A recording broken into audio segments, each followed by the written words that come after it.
अस्सलाम वालेकुम क्लास 10। उम्मीद है आप सब ठीक होंगे। इस वीडियो में आज हम करेंगे क्वेश्चन नंबर 5, 6 और 7। ठीक है, प्रीवियस वीडियोस में आपको 1 से लेकर क्वेश्चन नंबर 4 तक मिल जाएंगे। अब हम स्टार्ट करेंगे क्वेश्चन नंबर 5। क्वेश्चन नंबर 5 में देखिए हम क्या बता रहे हैं। वो कह रहे हैं इफ़ 1 प्लस अयोटा ऊपर स्केयर दिया हुआ है over 2 minus 1 iota is equal to x plus iota, then find the value of x and y. वो कह रहे हैं आपके पास ये क्वेश्चन दिया हुआ है, ठीक है, उसको इसके इक्वल करना है, फिर आपने जो है एक्स और वाई की वैल्यू निकालनी है। ठीक है, इसमें जैसे हमने पहले क्वेश्चन में किया था, एक्स अलहदा से सॉल्व किया था, आंसर निकाला था वाई अलहदा से, तो ये भी सेम वैसे ही है। सबसे पहले हम इसको क्वेश्चन को लिख लेते हैं। अच्छा, अब देखें क्वेश्चन आपके पास दिया हुआ है if 1 plus iota square 2 minus iota x plus iota y, find the values of x and y. ठीक है, अब हम पहले इसको सॉल्व करेंगे तो फिर हमारे पास एक्स और वाई का आंसर आएगा। चलें जी, हम अब इसको लिख लेते हैं। यहाँ पे आपके पास 1 दिया हुआ है, 1 प्लस अयोटा, ठीक है, नीचे लिख लेते हैं 2 minus iota is equal to x plus iota. ठीक है, हमने क्वेश्चन यहाँ से यहाँ पे लिख दिया। अब सबसे पहले हम इसको अरेंज कर लेते हैं। अरेंज करने में हम क्या करेंगे कि इसको हम इस साइड पे लिख लेते हैं और इसको इस साइड पे लिख लेते हैं ताकि हम सॉल्व कर सकें। क्योंकि मेन चीज़ तो हमें ये सॉल्व करनी है। हम इधर लिख लेते हैं इसको एक्स प्लस अयोटा वाई, यहाँ लिख लेते हैं। ये वैल्यू हम उठा के यहाँ पे 1 प्लस अयोटा, ऊपर स्क्वायर है और नीचे 2 माइनस अयोटा। जब आपके पास स्क्वायर की फॉर्म में क्वेश्चन इस तरह से आ जाता है तो आपको पता होता है कि ये आपके पास फार्मूला है ए प्लस बी स्क्वायर। जब आप इसको खोलते हैं तो आप कैसे खोलते हैं, ए की 2 बी की 2 प्लस 2ab। तो हम इसको भी ऐसे ही ओपन करेंगे। ठीक है, चलिए जब हम इसको करते हैं, ये आपके पास वैसे लिखा रहेगा एक्स प्लस अयोटा वाई। ये आपके पास ए है, ये आपके पास बी है। तो ए का आप क्या करेंगे तो 1 का स्क्वायर आ जाएगा, बी का क्या आएगा, अयोटा का स्क्वायर आ जाएगा। ठीक है, उसके बाद 2ab है, प्लस 2 लगा के ए में आपके पास ये 1 आ जाएगा, बी में आपके पास अयोटा आ जाएगा। अब ये ए की 2 बी की 2, ठीक है, और ये आपके पास 2a और ये b। नीचे वाला आपने वैसे ही लिखना है 2 माइनस अयोटा, उसको आपने नहीं करना। अब ये ऐसे ही लिख दें साथ एक्स प्लस अयोटा वाई। ये 1 1 दा 1 होता है, 1 का स्क्वायर। अयोटा का स्क्वायर आपको अच्छी तरीके से पता है -1 होता है, प्लस 2 1 दा 2 अयोटा 1 दा अयोटा, तो ये 2 अयोटा आ जाएगा। यहाँ पे आपके पास 2 माइनस अयोटा आएगा। अब यहाँ पे ये एक प्लस का है, प्लस माइनस माइनस ये होता है, ये प्लस का एक माइनस का, इसको यहाँ कैंसिल कर दें। अब यहाँ आपके पास क्या बचेगा, ऊपर 2 अयोटा और नीचे क्या बचेगा 2 माइनस अयोटा। यहाँ आपके पास एक्स प्लस अयोटा वाई लिखा हुआ है। इसको देखते हुए भी आप इसका आंसर नहीं निकाल सक रहे क्योंकि यहाँ पे एक्स वाई की वैल्यू नहीं आ सकती। उसके लिए जब आपको इस फॉर्म में क्वेश्चन दिया होता है, आपको पिछले क्वेश्चन में बताया था कि इसको हम रेशनलाइज करते हैं। रेशनलाइज का एक तरीका होता है, उसमें जो नीचे वैल्यू दी हुई होती है उसको ऊपर और नीचे दोनों साइड में मल्टीप्लाई करते हैं, लेकिन साइन चेंज कर देते हैं। जो डिनोमिनेटर होता है, जैसे इसके पास डिनोमिनेटर 2 माइनस अयोटा है, तो हम इस डिनोमिनेटर को मल्टीप्लाई करेंगे ऊपर वाली वैल्यू के साथ भी और नीचे के साथ भी, लेकिन यहाँ माइनस है ना, यहाँ दोनों साइडों में प्लस आ जाएगा। ठीक है, ऐसे इस नीचे वाली को जो डिनोमिनेटर दिया हुआ है ऊपर और नीचे दोनों के साथ मल्टीप्लाई करेंगे। अब हमने क्या करना है, मल्टीप्लाई करने के लिए इन दोनों को आपस में और इन दोनों को आपस में मल्टीप्लाई करेंगे। अब यहाँ पे आप मल्टीप्लाई करने के लिए यहाँ 2 अयोटा बाहर आएगा, अंदर आप लिखेंगे 2 प्लस अयोटा। ठीक है, अब यहाँ पे ये आपको पता है ये a है, जब a और जो b इस तरह दिए हुए होते हैं तो ये a का स्क्वायर b का स्क्वायर हमारे पास आता है। ये 2 2 दोनों सेम वैल्यू है, तो हम यहाँ पे 2 का स्क्वायर प्लस माइनस माइनस यहाँ पे अयोटा का स्क्वायर लगा देंगे। यहाँ 2 अयोटा को जब 2 के साथ मल्टीप्लाई करेंगे तो ये 4 अयोटा हो जाएगा, और 2 को 1 के साथ अयोटा के साथ करेंगे तो 2 अयोटा का स्क्वायर हो जाएगा। इस तरह नीचे 2 2 दा 4 हो जाएगा और अयोटा का स्क्वायर -1 हो जाएगा। अभी आपके पास यहाँ पे अयोटा का स्क्वायर है, यहाँ 4 अयोटा लिख लें, 2 अयोटा के स्क्वायर की जगह -1 लिखें, यहाँ 4 माइनस माइनस प्लस और 1, यहाँ 4 अयोटा लिखेंगे और यहाँ पे प्लस माइनस माइनस आएगा। ठीक है, अब 2 1 दा 2 हो जाएगा, यहाँ 4 और 1 आपके पास 5 हो जाएगा। अब आपने क्या करना है कि दोनों पार्ट्स को अलग लिख लें, 4 अयोटा ओवर 5 या -2 ओवर 5। ठीक है। अब ये एक आपके पास रियल में आ गया और ये एक आपके पास इमेजरी पार्ट में आ गया है। इन दोनों को देख, इसमें आपको पता है जो अयोटा वाली वैल्यू होती है उसको आप बाद में लिखते होते हैं। ये अब आप यहाँ 2/5 लिख दें, यहाँ पे आप लिखेंगे 4 अयोटा ओवर 5। ठीक है, ये आपके पास इमेजरी पार्ट होता है, ये रियल होता है। अब आप x जो है आपके पास क्या आया 2/5 रियल पार्ट, और इमेजरी जो आपके पास आया है वो 4 अयोटा ओवर 5। तो ये आपके पास x की वैल्यू आ गई, ये y की वैल्यू। यही हमने क्वेश्चन में फाइंड करना था। ठीक है, 1 प्लस अयोटा का square x plus iota y, 2 minus aorta x और y निकालना था। ठीक है, सबसे पहले आपने क्या किया, यहाँ पे 1 प्लस अयोटा का स्क्वायर जो दिया हुआ था, यहाँ पे आपने फार्मूले से a की 2 b की 2 से उसको सॉल्व कर लिया। सॉल्व करने के बाद जब आपके पास ये आंसर आया तो ये आपके यहाँ भी वैल्यू नहीं मिल रही हमें, तो फिर हमने यहाँ पे रेशनलाइज़ किया। दोनों को रेशनलाइज़ करने से हमारे पास x का आंसर आ जाता है और y का आ जाता है। तो ये हमने यहाँ पे लिख दिया। अब हम करेंगे 7। चलिए जी हम क्वेश्चन 6 देखते हैं कि इसमें वो क्या बता रहे हैं। इसमें कह रहे हैं if 2x plus iota y 1 minus iota y, इन दोनों को आपस में मल्टीप्लाई करना है। ये 4 प्लस 2 अयोटा के इक्वल हो, और फिर वैल्यू फाइंड करनी है x एंड y की। ठीक है, अब हम इसको सॉल्व करते हैं, आपको समझ आ जाएगी इसको कैसे करना है। हमने यहाँ पे क्वेश्चन लिख लिया है। अब हमने सोल्यूशन में अपना ये वाला पार्ट लिख लिया है। आपको पता है कि जब यहाँ पे दरमियान में कोई साइन नहीं होता तो वो मल्टीप्लिकेशन होता है। सबसे पहले हम यहाँ मल्टीप्लिकेशन का प्रोसेस कर लेते हैं। ये मल्टीप्लाई यहाँ इक्वल नहीं लगाते, दरमियान में इक्वल लगा हुआ है। यहाँ पे 2x को हम बाहर लिखते हैं, अंदर वैल्यू में हम लिख लेंगे 1 माइनस अयोटा वाई। ठीक है, यहाँ पे प्लस अयोटा वाई को अंदर लिखेंगे, यहाँ 1 माइनस अयोटा वाई ये बाहर लिखेंगे और ये अंदर, ये 4 प्लस 2 अयोटा ऐसे ही आएगा साथ। अच्छा, इसको अब अंदर मल्टीप्लाई करें, 2 अंदर 2x, ये 2 iota y, 2x iota Y, ये देखिए 2 अंदर 2x और अयोटा वाई। ठीक है, अब यहाँ अयोटा बंदा अयोटा वाई। ठीक है, और यहाँ पे भी अयोटा का स्क्वायर और वाई वाई वाई। ठीक है, अब यहाँ पे ये आपके पास वैसे ही आ जाएगा। अब उसके बाद यहाँ पे आप देखें 2x माइनस, ये आप ऐसे लिखें 2x iota y plus iota y. यहाँ पे अयोटा का स्क्वायर है ना, तो आप -1 लगा देंगे, 7y।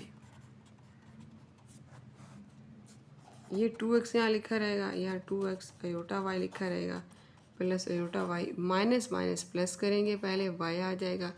अब इसमें से हमने रियल अलग करने हैं, इमेजरी पार्ट अलग करने हैं। अब ये दोनों रियल के हैं तो हम यहाँ लिख लेते हैं 2x प्लस वाई। ठीक है, अब ये दोनों हमारे पास इमेजरी की है तो हम यहाँ लिख लेते हैं 2x iota y plus iota y. अभी भी हमारे पास कोई इक्वेशन ठीक से नहीं बनी, तो उसके लिए हम इसमें से कॉमन ले लेंगे। ये तो हमारे पास ठीक बन गया ना, 2x प्लस वाई ये आपके पास आ गया। यहाँ पे हम क्या करते हैं कि 2x और y को अंदर लिख लेते हैं। ठीक है, और बाहर हमारे पास अयोटा आ जाएगा। अब ये हमारे पास ये इक्वेशन बन जाती है। ठीक है, तो यहाँ पे हम लिखेंगे इसको इसके साथ पहले लिख लेते हैं 4 के साथ, 2x plus y is equal to 4। ये हमारे पास एक इक्वेशन बन जाती है, और दूसरी हमारे पास -2x plus y equal to इस 2 के इक्वल आ जाता है। ठीक है, इसमें अयोटा नहीं डालते। ये हमारे पास यहाँ पे दो इक्वेशंस जब आ जाती हैं, इसमें आपने कोफिशिएंट चेक करने हैं कि दोनों के अगर कोफिशिएंट सेम है तो हमें यहाँ आपस में मल्टीप्लाई करने की ज़रूरत नहीं है। लेकिन अगर यहाँ पे 2 होता, यहाँ कुछ ना होता, तो मैं 2 को मल्टीप्लाई करती या ऊपर वाले से या नीचे वाले इक्वेशन के साथ, ताकि हम इसका आंसर निकाल सकते हैं। ठीक है, अब यहाँ पे आप देखें ये दोनों कैंसिल हो रहे हैं, इसको कैंसिल कर दिया। यहाँ पे ये y और y ऐड हो रहे हैं, 2y और 4 to 6 ऐड हो रहे हैं, 6 हो जाएगा। ये आगे हमने y की आंसर तो निकालना है, तो यहाँ पे 2 लिखें, यहाँ भी ये 2 से 2 कैंसिल हो जाएगा, ये 2 3 6। अब हमारे पास एक चीज़ आ गई, वो क्या है y। उन्होंने कहा था आपने x, क्वेश्चन में देखें वो कह रहे हैं x भी निकालें और y की वैल्यू भी निकालें। आपने y तो निकालिए, x कैसे निकालेंगे? x ऐसे निकालेंगे, जो हमारे पास ये फर्स्ट इक्वेशन बनी है ना ये वाली, हम इसके अंदर y की वैल्यू को पुट कर देंगे, y का जो आंसर आया उसको पुट कर देंगे इस इक्वेशन में। अब देखें अपनी जो इक्वेशन 1 थी ना, इसमें हम पुट करें y को, ये 2x लिखा रहेगा, इस y की जगह पे मैं 3 लिख दूँगी और इक्वल टू 4। ठीक है, ये 2x यहाँ पे 3 और इक्वल टू 4। अब मैं ये 3 उस साइड पे ले जाऊँगी, 2x लिखा रहेगा, 4 ये 3 साइड पे ले आऊँगी, माइनस का 3 हो जाएगा।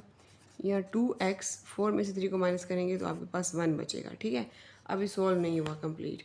अब यहाँ पे 2x इज इक्वल टू 1, इसके नीचे भी मैं 2 लिखूँगी, इसके नीचे भी 2 से 2 कैंसिल, x मेरे पास क्या आ गया 1/2। अब मेरे पास x आ गया 1/2 और y मेरे पास आ गया 3। तो ये मैंने दोनों वैल्यूज़ फाइंड कर ली हैं। ठीक है, ये हमारा क्वेश्चन नंबर 6 हो गया। अब हम करेंगे क्वेश्चन नंबर 7।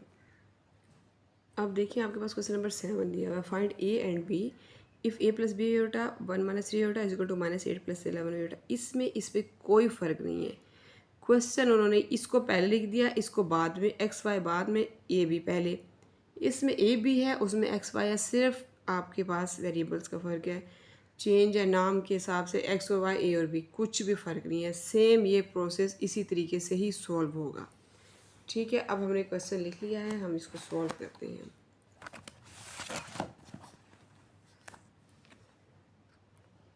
इसको सर एडजस्ट कर लेते हैं यहाँ पे। अब देखिए इसमें भी वैसे ही सेम आपके पास क्वेश्चन लिखा हुआ है ना, तो हमने क्या करना है, सॉल्यूशन में इन दोनों वैल्यूज़ को मल्टीप्लाई करना है। ठीक है, हम यहाँ लिख लेते हैं a प्लस बी आयोटा, यहाँ से 1 प्लस 3 आयोटा, और ये इसलिए अब ये करते हैं ताकि हमारे पास दो वैल्यूज़ आ सकें और हम उसका आंसर निकाल सकें। अच्छा, अब इसमें इनको मल्टीप्लाई करना है। ए बाहर लिखेंगे, अंदर आपने वही मल्टीप्लाई वाले प्रोसेस में 1 प्लस 3 आयोटा अंदर लिखना है। यहाँ आपने बी आयोटा बाहर लिखना है प्लस के साथ, और ये 1 प्लस 3 आयोटा अंदर लिखना है। ये आपने साथ वैसे लिख देना है। अब इसको अंदर मल्टीप्लाई करें, ए बंदा ए हो जाएगा, ये 3a आयोटा, ये 3 और आयोटा। इसी तरह यहाँ भी बी बंदा बी आयोटा, और यहाँ 3b आयोटा का स्क्वायर।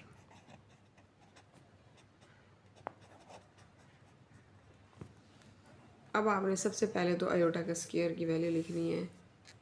यहाँ पे a प्लस 3a आयोटा, यहाँ b iota, 3b iota square -1 के इक्वल है, यहाँ -1।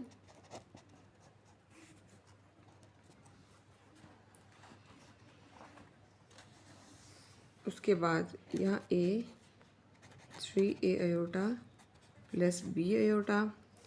अब देखें इसको अंदर मल्टीप्लाई करेंगे ना, प्लस माइनस यहाँ तो माइनस हो जाएगा, ये 3b बंदा 3b हो जाएगा। अब इसमें आपने रियल वैल्यूज़ को इकट्ठा लिखना है, a माइनस 3b, और इमेजरी को इकट्ठा लिखना है 3a iota plus b iota. अब एक तो आपके पास आ गया ना a माइनस 3b। ठीक है, अब यहाँ से इसमें आपने कॉमन क्या आता है आपका आयोटा, अंदर वैल्यू क्या आती है 3a प्लस b, और आयोटा आपके पास बाहर आ जाता है। अब आप कंपेयर कर लें, बाय कंपेयरिंग लिख लें यहाँ पे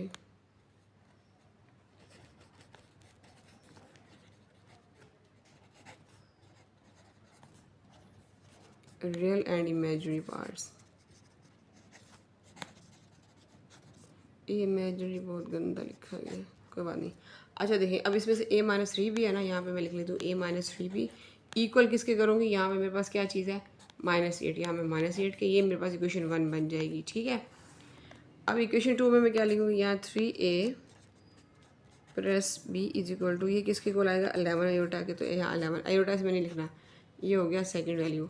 अब इसमें से देखिए इनके कोफिशिएंट आपको कोई सेम नज़र आ रहे हैं जो हम आपस में कटिंग कर सकें। यहाँ 3 है, यहाँ खाली ये है, यहाँ 3b ये भी है, आपस में कट नहीं हो सकते। तो उसके लिए मुझे इनमें से एक डिजिट के साथ ऊपर नीचे मल्टीप्लाई करना पड़ेगा ताकि मेरे पास कोफिशिएंट जो है वो इक्वल आ जाए। तो मैं मल्टीप्लाई किसके साथ करूँ, 3 के साथ मैं इक्वेशन 1 को मल्टीप्लाई कर लेती हूँ। ठीक है, 3 के साथ इक्वेशन 1 को मल्टीप्लाई करूँगी ना तो मेरे पास वैल्यू आंसर आ जाएगा। ठीक है, अब मैं यहाँ लिख लेती हूँ मल्टीप्लाई इक्वेशन 1 बाय 3 के साथ कर लेती हूँ। मैं यहाँ लिख लेती हूँ इक्वेशन 1 मेरे पास क्या है, a minus 3b equal to -8 है ना, यहाँ मैं इसके साथ मल्टीप्लाई करती हूँ 3a माइनस 3b के साथ भी 3 को मल्टीप्लाई, और यहाँ 8 के साथ भी 3 को मल्टीप्लाई। यहाँ मेरे पास देखें क्या निकलता है, 3a हो जाएगा, यहाँ 3 3 9b हो जाएगा, यहाँ 8 3 24 हो जाएगा। अब ये मेरे पास थर्ड इक्वेशन आ गई है। अब मैं सेकंड और थर्ड को आपस में सॉल्व करूँगी, ठीक है। तो मैं यहाँ पे लिखूँगी पहले सेकंड इक्वेशन। मेरे पास सेकंड इक्वेशन है 3a + b = 11k, और थर्ड इक्वेशन है मेरे पास 3a - 9b = -24k, ठीक है। इनको मैं आपस में सोल्व करूँगी। अब यहाँ पे मैं इनको सब्ट्रैक्ट करूँगी, ठीक है। साइन चेंज होएंगे, प्लस है माइनस होएगा, ये माइनस से प्लस हो जाएगा, माइनस से प्लस हो जाएगा, ये कट हो गए। अब यहाँ पे प्लस प्लस प्लस होता है 9 और 9b, और ये कितना हो जाएगा b 10b हो जाएगा मेरे पास। और यहाँ पे 24 में से जब 11 को मैं माइनस करूँगी तो ये मेरे पास सॉरी प्लस और प्लस प्लस हो जाएगा। 24 और 11 को प्लस करेंगे तो यहाँ पे करके देख लें 35 हो जाता है। ये देखें 4 और 5 35, ठीक है। 10b और 35 मेरे पास आ गया। इसके बाद आपको पता है कि हमने क्या करना होता है, आपने इधर भी 10 लगाना है, इधर भी 10, ये 10 से 10 कट गया। अब b मेरे पास क्या आया, इसको डिवाइड कर लेते हैं। 5 7 35, 5 2 10, 7/2, तो b मेरे पास 7/2 आया। जब मेरे पास b की वैल्यू आएगी तो मैंने क्या करना है, इसको a में पुट करूँगी। तो मैं यहाँ लिखूँगी b = 7/2 पुट इन इक्वेशन 1। मेरे पास इक्वेशन 1 क्या थी, a - 3b = -8 थी ना, तो मैं इसके अंदर 7/2 पुट करती हूँ। b की जगह पे यहाँ a आएगा, b की जगह पे यहाँ 7/2 और यहाँ -8। a यहाँ पे 3 7 21/2 = -8, ठीक है। अब मैं क्या करूँगी, इस 21/2 को साइड ले जाऊँगी, -8, ये इधर आ जाएगा, प्लस का 21/2 हो जाएगा। अब आपको पता है इस तरह से जब आगे आ जाता है तो आप इसका एलसीएम निकालते होते हैं। अब इसका एलसीएम ले लेते हैं। 8 के नीचे कुछ नहीं तो 1 है, हम यहाँ पे लिख लेते हैं 2 2 1 2 2 8 16 माइनस का, यहाँ 2 1 2 है, यहाँ प्लस 21 ही रहेगा, ठीक है। अब यहाँ पे आप 16 में से 21 माइनस करें तो 5 आ जाए, आपके पास आ जाएगा। तो यहाँ -5/2, तो a आपके पास आ जाएगा -5/2, ठीक है। a आपके पास -5/2 और b आपके पास आया है 7/2, ये है। तो ये आपका क्वेश्चन सॉल्व हो गया। कुछ भी करने वाला नहीं था, बहुत कुछ करने वाला था। इसमें देखिए पहले इन दोनों को मल्टीप्लाई किया है ये प्रोसेस करके, फिर उसके बाद आपने इन दोनों को सब्ट्रैक्ट किया है ये प्रोसेस करके, a और b की वैल्यू निकाल दी है। ये हमारी आज एक्सरसाइज 1.2 कंप्लीट हो गई है।